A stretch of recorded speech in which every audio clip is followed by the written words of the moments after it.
Hey, everybody. My name's Ryan Gall. And I'm Matt Catanzano. We have real people with first-hand ghost stories who are going to zoom in with us, and they're going to tell us the story, and we're going to listen to the story. Because, Ryan, what do we love? We love ghost stories.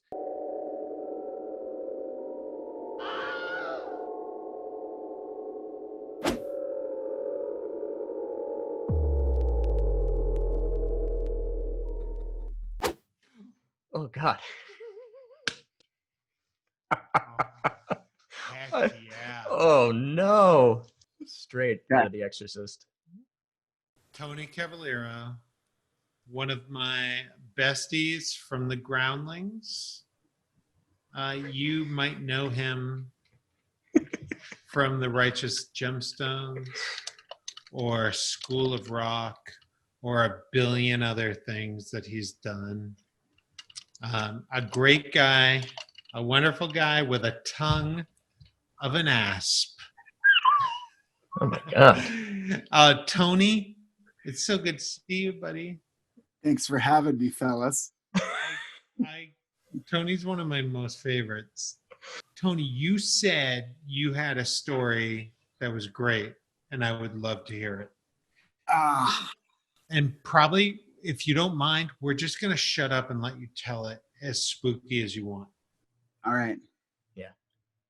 It's a true story. Okay. Can't wait. So hold on. I just want to make sure I do have a little bit of light. Okay. So growing up, my mom has a half brother, Uncle Jack, always super creepy. And, we were, from when we were really little, we were not supposed to open the door if Uncle Jack was to come to the house. And if we ever saw him, we were supposed to call mom and dad. If we couldn't get a hold of mom and dad, we were supposed to call the police. Now, I remember this from when I was really little, but it might have been a like high school, middle school and high school thereon, because he slowly started to lose his mental capacity. He was bipolar and schizophrenic. So he had lived at home forever with my mom's mom, and she passed away. And about a year later, he started to really fall off the deep end. And he was really, I don't know what it's called when you are petrified of blood. But there is some kind of phobia of blood. And so it would happen at least twice a week that he would call the cops or the ambulance, and they would show up at his house, and he would have like a hangnail or wouldn't be bleeding at all, and it would just be a phobia. And they would call my mom and say basically like, we're going to have to either like arrest him or put him in the hospital if this continues to happen. So meanwhile, this was going on, and my mom told us that he was hearing voices from the refrigerator and voices from the attic. And these voices were telling him that my grandfather on my dad's dad was being investigated by the FBI and was going to be arrested and murdered. And so all of this was kind of going on, and out of nowhere, I still remember my mom, you know, like the second day she hadn't heard from him. And it was kind of weird because him or from the cops, you know, basically every other day. And I think like on the third day, she went over, her and my dad, and found him. He had passed away on the couch in the living room. And I guess he was half on the couch, half off the couch, and had his flashlight with him as if he was going to the bathroom in the night or something. And they were cleaning up, and my mom stuck around, and she went to use the restroom or was walking around the house, and there was a very back bathroom past his bedroom. I totally remember it was like, that 70s style shag carpet, and she walked in that back bathroom and screamed at the top of her lungs, and I guess he had either vomited blood all over the back bathroom, which was so weird because he was so petrified of blood that he didn't call anyone. Yeah.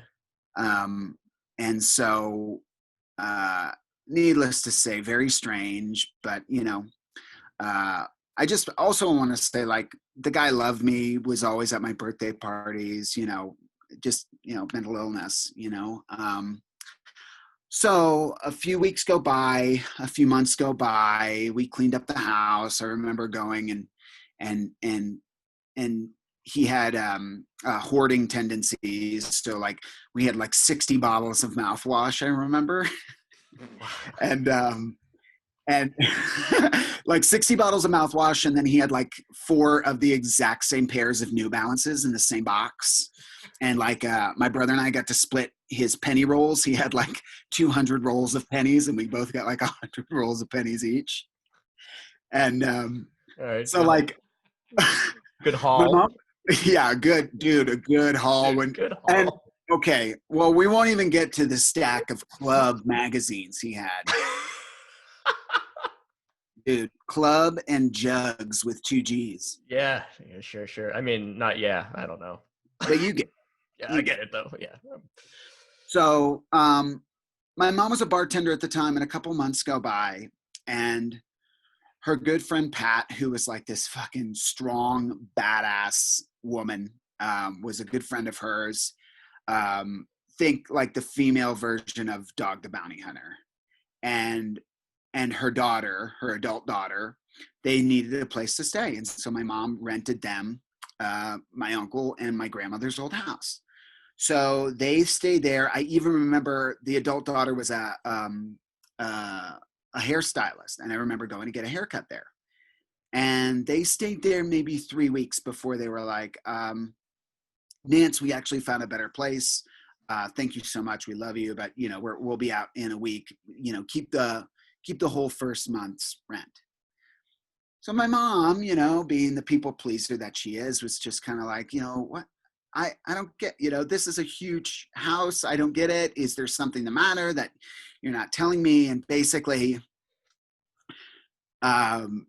she broke them down, and they admitted that they were hearing voices in the night in the attic. Oh no! Wow. Yeah. Oh. And they were hearing weird sounds and voices in the attic. No more details about the voices or anything like. No. Just whispering in the attic. Oh. So they were willing to be like, keep it. We Yeah. have to go now. So my mom was like, totally cool. I totally get it. Let's get you guys out of there as fast as possible. Let's get it on the market and sell the thing. So they got out of there really quickly. And then she had another, working at a bar, she had a lot of patrons that were, had alcohol issues and, needed work. And so she had one patron, I cannot remember his name. Let's call him John. He was, 42, 43, and he was a painter. And so, before you sell the house, she ripped all the carpets up and was painting the downstairs. So he was painting, and he lived about an hour and a half away. So he would come up sometimes and early. And maybe it was, I don't know, maybe he was sleeping off a hangover, but he would take naps throughout the day. So he would come and work and then like take a lunchtime nap. And so he came and like, left after the first day and came back the next day, and all his he had an air paint, set up. Yep. And he came back the next day and all the pipes were burst on his air paint. So he went and got new pipes and painted. Next day came back, all the new pipes had burst. And so finally he was just like, I can't wait to be fucking done with this job. Working, takes a nap, never wakes up, sleeping in my uncle's bed. Wait, What? he died? He Died in his sleep. never Taking a- woke up? In a Yep. nap? Yep. Oh my god. Oh, and he said it was in your uncle's bed? Yeah. How many Jugs magazines were found? None this time? Post facto. Well, we had already cleaned out all the jugs. Oh God. Tony, that's amazing. Ugh.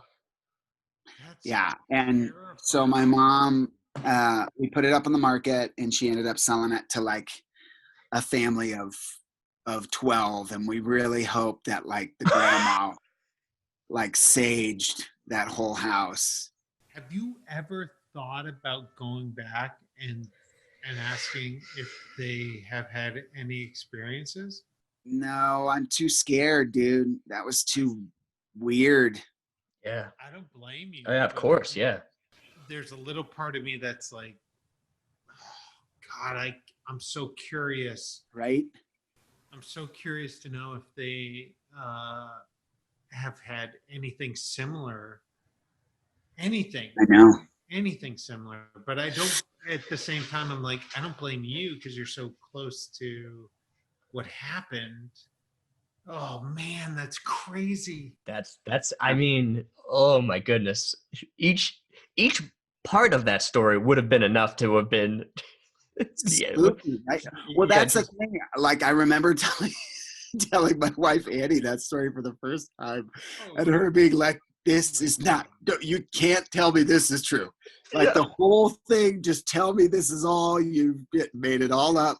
Yeah, I'm in complete denial of your story because the voices, I was like, that's spooky scary. I don't like that one bit. And then I'm still recovering from the ending of the story. I'm still like, my brain hasn't processed yet, but in the dead of night, it's going to hit me and I'm going to be like, I'm going to lose my mind. Knowing Annie. I know. Of course not. She doesn't want to know any of that. She doesn't want any of it. And you know what? Like one little cherry on top. So after my grandfather on my dad's side passed away, like we found out that he had been being investigated by like the IRS big time. So that was real. That was a real. I don't fucking know, man.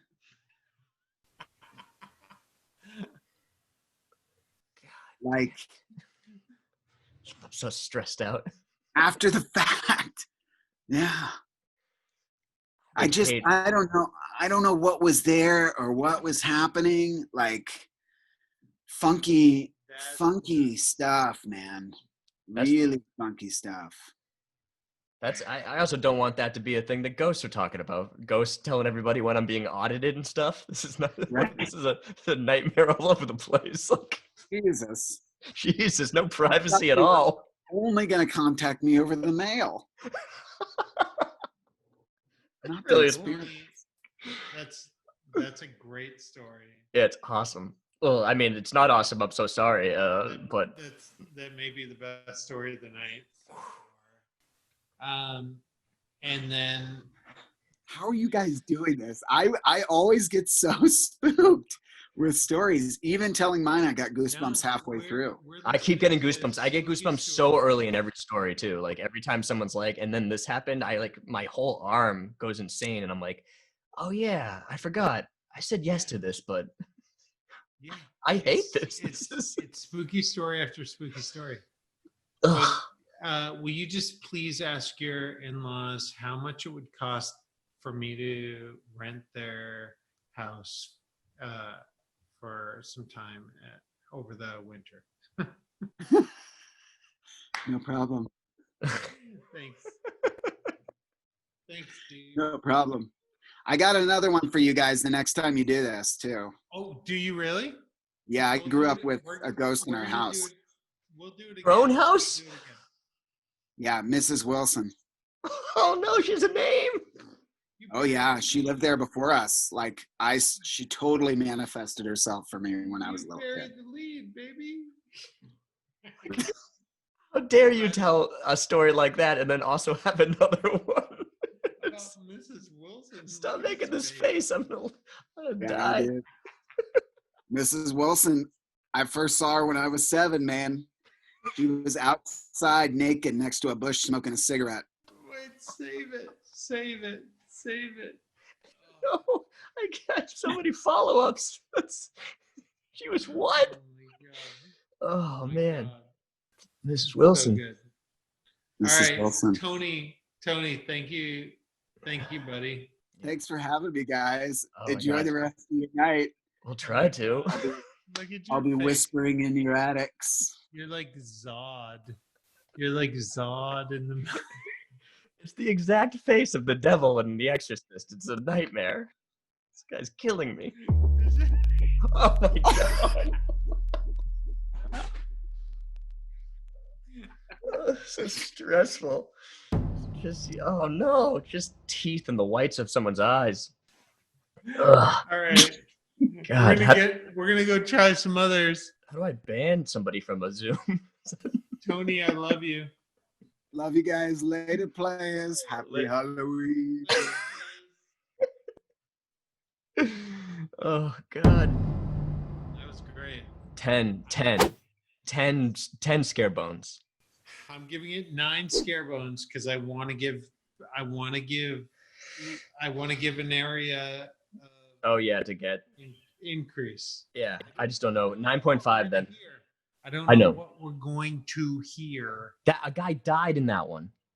I know a guy. That guy didn't wake up. I'm like I'm still not. I feel like I'm not Also, processing his, that. His uncle was told or no, he was told if his uncle came to the door Yeah, his uncle. to not. I mean, that's not even a ghost story. That's No, that's just a terrifying story of mental health issues in America.